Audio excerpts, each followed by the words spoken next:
జ్వరం లేకున్నా కూడా అబద్ధాలు చెప్పి బడెగ్గొట్టిన రోజుల నుంచి ఒళ్ళంతా జ్వరం వచ్చినా కూడా పనికెళ్ళే రోజులకు చేరుకున్నాము. బహుశా ఇదేనేమో ఎదగడం అంటే. ఇలాంటి టైంలోనే పేరెంట్స్ వాల్యూ ఏంటో మనకు అర్థమవుతుంది. మెయిన్గా లేడీస్కి అమ్మ వాల్యూ ఏంటో ఇలాంటి టైంలోనే తెలుస్తుంది.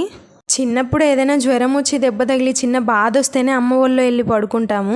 ఆ బాధను పెద్దగా చూపిస్తూ అమ్మకు చెప్పుకుంటూ మరీ ఏడుస్తాము. పెళ్లి తర్వాత నిజంగానే జ్వరం వచ్చినా, నిజంగానే బాధలు వచ్చినా కూడా మనసులోనే దాచుకొని అన్నీ భరిస్తూ ముందుకు వెళ్తూ ఉంటాము.